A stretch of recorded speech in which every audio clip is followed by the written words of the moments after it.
Good afternoon. My name is Ekaterina Muratova. I'm an immigration attorney in the United States. Today, we are going to discuss immigration investment-based program, EB5.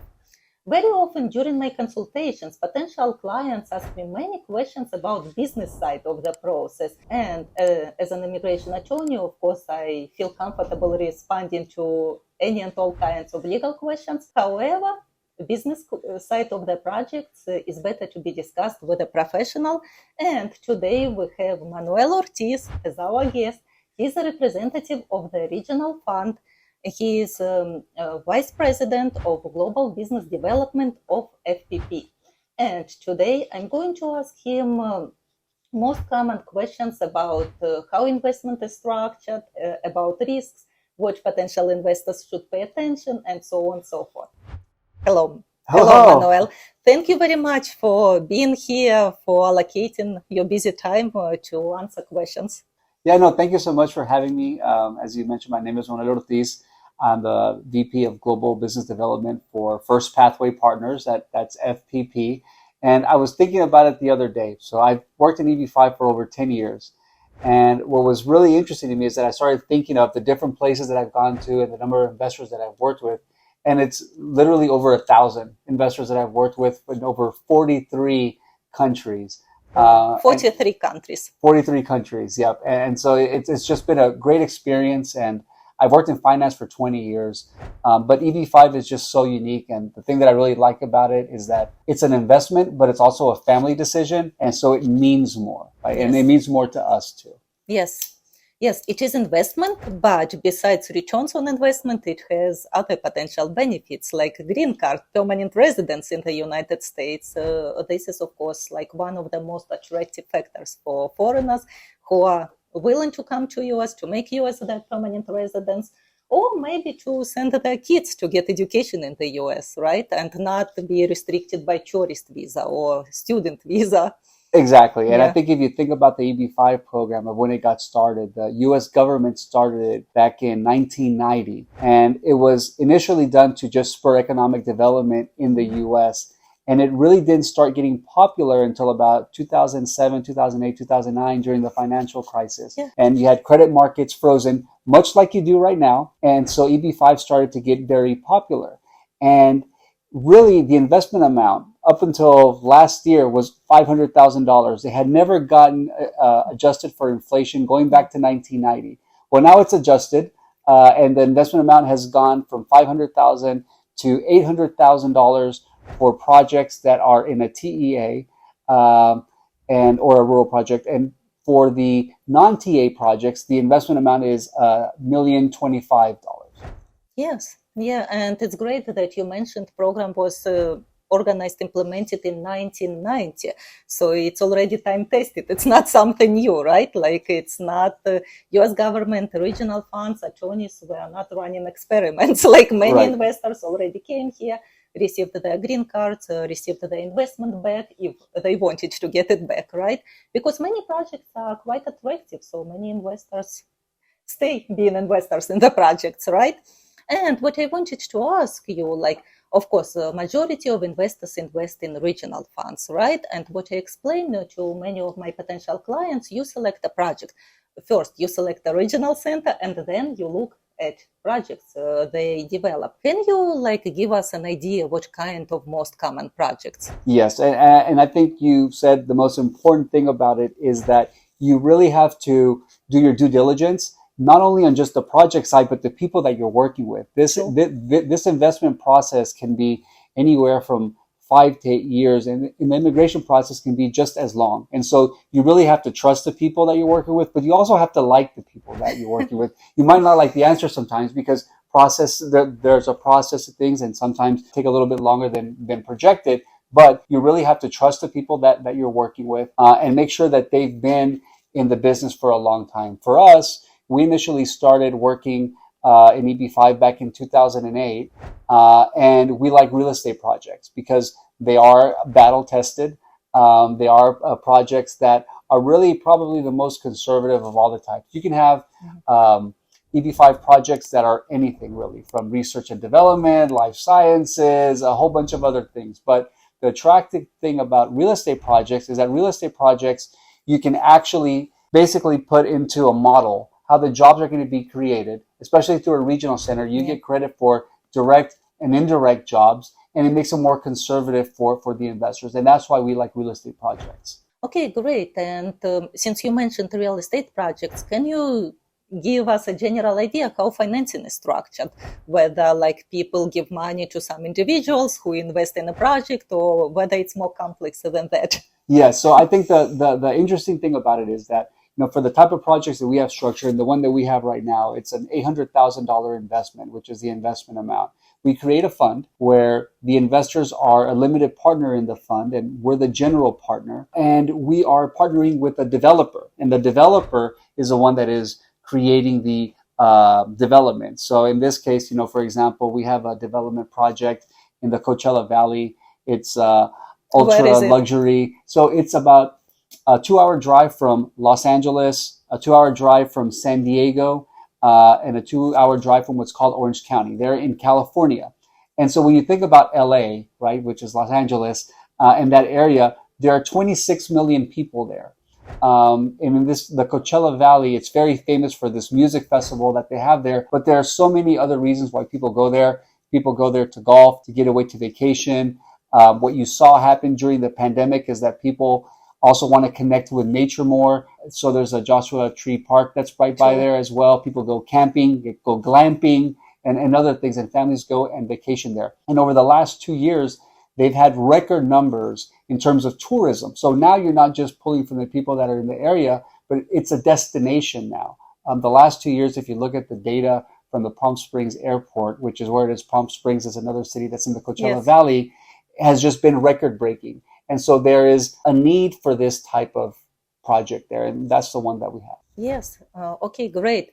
And you mentioned, and it's very good you brought it up, that you have to like people whom you're working with. You have to trust those people.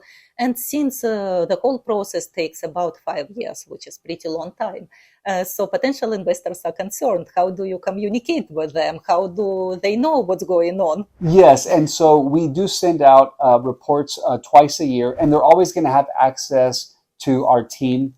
And to me as well. And I think that's very important because, again, the EB5 is such an intimate family decision that it's important that when you call and you talk to people, you're actually talking to people, not an answering service, right? So it's a very personalized business, and they always have access to us. I think that as investors are looking at EB5 and thinking about it, it's important to really conceptualize that there are two processes happening in parallel. Yeah. One is the immigration process, and the other is the investment process. And the timelines of those can sometimes be a little bit different. True. Yes, also very good point. Some people ask how soon they can get the investment back. Yes, and so for the investment, the project that we have now, for example, is a 5-year investment with 3 one-year extensions. Now, to tell you a little bit about how that investment works, the development in California that we have is a $613 million total cost. So it's a very big project. We actually have a Montage branded hotel and a Pendry hotel, 2 very high-end, ultra-luxury resorts. And so if you think of the Four Seasons, it's actually a step up from what a Four Seasons hotel is. Difficult to imagine. Yeah, so it's actually a step up from that, and it has a championship PGA golf course that's also there. And so that project cost $613 million. We're providing a $108 million EB5 loan. So each investor has to invest $800,000. So we need to raise $800,000 from 135 investors. Yes. And so we're just loaning that to the developer over the course of 5 years with 3 one-year extensions. Okay, and to get more on this topic, what potential investors should pay their attention on? Like besides, because it's also another very good point you mentioned, that only part of the project is financed through EB5. It's like very important. Not whole project is financed through EB5.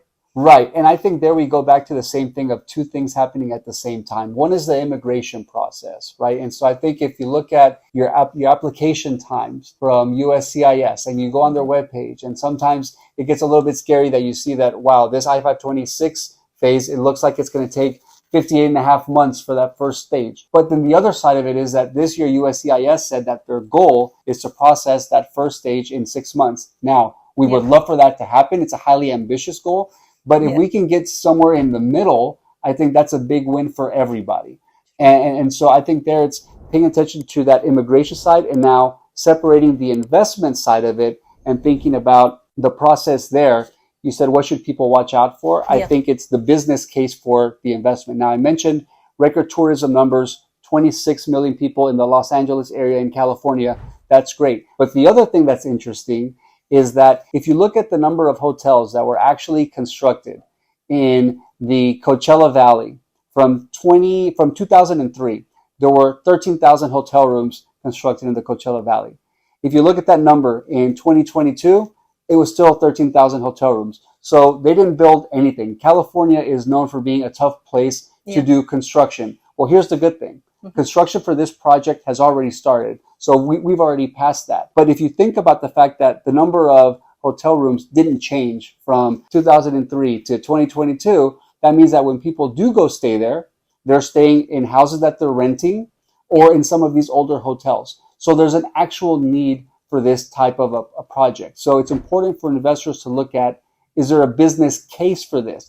Because one side is the immigration side, but the other side is how am I going to get my money back? And you have to have a need for that investment, and we have a need for this. Yeah. And the reason I wanted to talk to Manuel about business side and investment side of all this process, because from time to time I hear during my consultations people referring to this program as buying a green card. Can I buy a green card? How much is green card? And I always say, no, you are not buying it. And I can understand where these questions are coming from, because we know a number of Caribbean countries where you can buy citizenship, but you pay for it and you never see your money back, but you get citizenship, right? And this case is quite different, because as Manuel mentioned, there is an immigration aspect which allows you to bring your family to the US, but also it's an investment for you. Right, yes. And so the US government created this program so that the investor funds would be at risk. And so, like with any investment, again, thinking about the two different aspects of the immigration side of the project and the investment side of the project, the investment does have to be at risk. But from an investment standpoint, that doesn't mean that you can structure it in a way that's conservative for investors. So in this case, for example, the developer is putting over $140 million of equity. Yep. The city that it's located in the Coachella Valley, is called La Quinta. The municipality has over $92 million that they've invested in terms of the infrastructure for the project as well. So there are ways that you can structure this project conservatively so that the investors are actually protected. And remember that $143 million that the developer put in place, that typically when you look at the cost of the building, as you build something, it appreciates in value, right? True. So that cushion of protection for the investors gets bigger and bigger. And so initially when you start the project, if you're looking at it just from a cost perspective, investors have about a 23% layer of protection, which is good. But once it's built and stabilized, that layer of protection goes up to 63% of the value of the asset. So there are ways to do this to where you don't violate the at-risk component and still be able to structure in a way that's conservative for investors. Do investors earn any interest on their investment during the process? Yes, so there is a return to investors, and that is something that's calculated annually. Mm-hmm. Now, I would say that this is going to be very different from where an investor, like if you buy a bond, for example, True. You know for sure that you're getting that, whatever that number is, 3%, 2% every single year because it's a coupon, right? This is not a coupon because you're actually building something. So once it starts cash flowing and it starts stabilizing, whatever was not paid initially as it was stabilizing will either get paid as the project moves forward or whatever wasn't paid gets paid at the end. But there is a return component to it. Yeah, so great. It's not like people just gave money to someone and money are being eaten by inflation, right? But actually they can get a return. Yes, they don't have to wait for 5 years to see their money back. And another question, like your regional fund, and maybe based on your experience, you can say about other regional funds. Do you see any restrictions in terms of what kind of investors you are working with? Maybe you have restrictions to some countries in view of the recent sanctions and you don't accept investors from certain countries. Do Yeah. you do see these tendencies or not really? Well, I would say that the important things for us, for any investor, is that we would just conduct our due diligence on the investor. So very similar to just a KYC process, which Yep. is know your customer process, which is what banks do. And so we would just conduct our due diligence that way. But yes, that would be the way that we would approach that. Okay, but you don't restrict based on country of citizenship or where money are coming from, as Mm. long as it's legitimate source. Right, exactly, yes. What about cryptocurrency? So cryptocurrency is something that, It's that very is hot very new. topic nowadays. It's a very hot topic, and it's very new. And so I would say, a couple of things too with the restricted countries. Obviously, if the U.S. government has some form of restriction, Yes. then yes. But I would say that typically for the cryptocurrency aspect of it, we would look at it internally because it is so new. But again, the immigration attorney who's going to be experienced and looking at this in the process, if they can document the actual source of the funds, then Sure. we would definitely consider that. But it would be a discussion that we would have Yeah. to have, and because for us, the important thing is that you get approved, right? So Sure. that the investors get approved. So for us, we have a 100% approval rate in investors getting their conditions removed, and we hold that very tightly and cherish that because it's very valuable and very important, because this is what helps investors achieve the American dream, and it's so important that we want to make sure that we execute for investors. The main thing to know for most investors who operate in cryptocurrency, right, I think is that it is legal. It is legal in the United States. You can use it for all like business legitimate investment. It's first question. And second question is, but still you have to document the source of money, Right. how you got your cryptocurrency, how you transferred it to the United States, and where it all came from. And this is doable. Okay, and let me ask you, in view of the recent development with the reauthorization of EB5 program, we know that previously, a couple of years ago, investors would have to invest money and they have to wait for their green cards outside of the United States unless they have some kind of non-immigrant status, which would allow them to stay in the United States. And with the reauthorization of EB5 program, now investors in like certain cases can file an application to adjust status together with a main petition, which allows them to stay in the United States. And I want to ask Manuel, do you see like kind of change in investors in your clientele with this like recent development, whether like kind of different kinds of professionals got more into EB5 program in view that it would allow them to stay in US, to study in US, to work in US, while the main petition is being processed?